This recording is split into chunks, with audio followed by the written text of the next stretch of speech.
Okay, so while the herbs are over there simmering and decocting on the stove, I thought that I would go ahead and talk a little bit more about chronic stress because there's some things that are kind of interesting to know about it and also kind of scary and horrifying.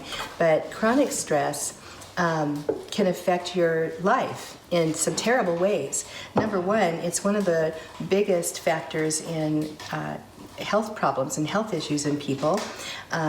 And it can cause sleep disorders, disorders with your libido and your sex drive. Your immune system can be terribly damaged by stress that's chronic. It affects your blood sugar, your blood pressure, your appetite. I mean, I could go on and on. I think every single system in your body can be negatively affected by chronic stress. So using adaptogens in your life on a daily basis can help.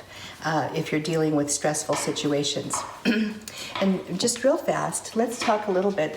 I'm going to get into a little bit of the science, but about what happens in your body when you get stressed out. So we all know about the fight or flight response. That's when we get scared of something and it's life-threatening, and we know that if we don't run away or fight, we're probably going to die, right?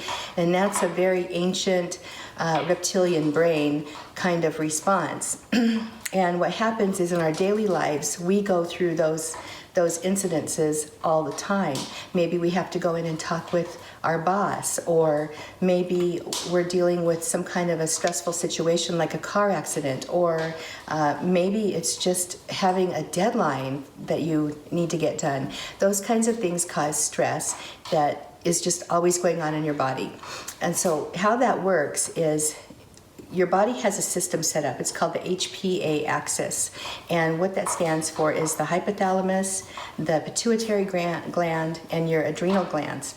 So let's just say something happens in your life and your hypothalamus is triggered that, oh no, this is a stressful situation. Well, it lets the pituitary gland know, and then together the two let the adrenal glands know, and then those adrenal glands push out stress hormone. Now, this is a very basic explanation, of course, but those stress hormones get into your body and they make you react. So that is what happens in your body when you're dealing with chronic stress, and it happens over and over and over again in a day or a week or a month or maybe years, and then all of a sudden you're sick. So adaptogenic teas can help with this. Okay, so the decoction is ready. I've removed it from the stove, and we're going to go ahead and just strain it into a mason jar. You've probably noticed I'm pretty fond of mason jars. They're very handy. The glass is heat resistant, and I just really like using them. And I want to say one more thing before I pour this decoction out, and that is that we're going to get into herbal syrups at some point here pretty soon, and those are so exciting and fun. But making a decoction is the first step in creating an herbal syrup. So here you go. There's a lot of reasons to know how to make a decoction. And then you just gently pour it into your cup. Most of my herb is actually staying at the bottom. And there I've got a good decoction, and it smells pretty good. It's kind of earthy. Oops, it's a little full, but that's okay. I'm going to let it cool down.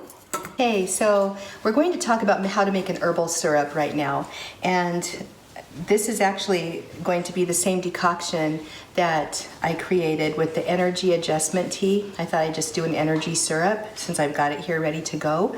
But after you decoct your herbs and you get your water reduced, and you've got a very, very strong, potent liquid, now you can turn that into a syrup if you want. So the way you do that is you measure out your strained off liquid. In this case, I've got a little over a pint, which is 2 cups.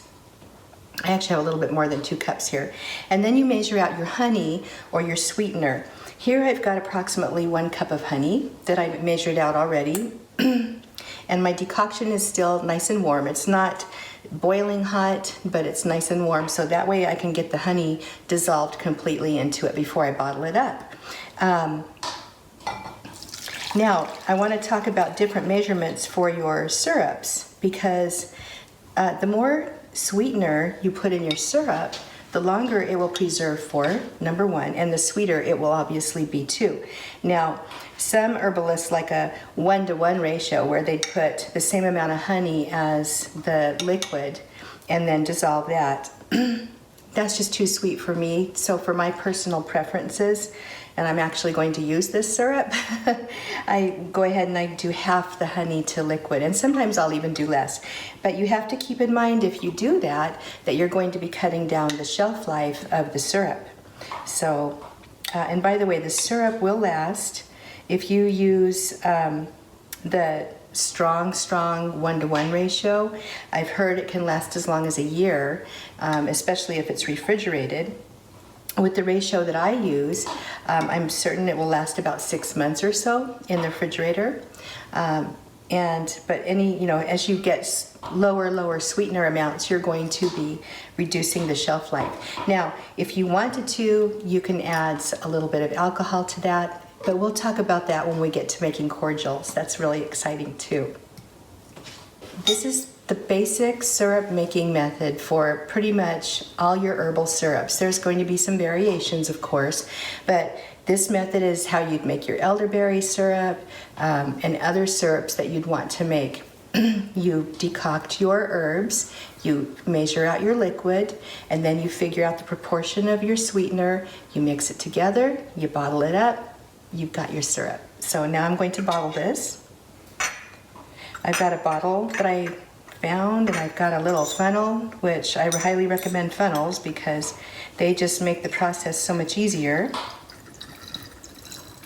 And I'm going to have way more syrup than this bottle is going to hold, and that's okay, because what I'm going to do, I think this is going to fit perfectly into my pint jar. Perfect. All the honey's dissolved. There's no more honey residue in there. I've got a perfect syrup. And this is going to taste really good. You could use syrups to give to children because the compliance is quite high. They love the taste. You can also use your syrups to sweeten your oatmeal in the morning or for your pancakes.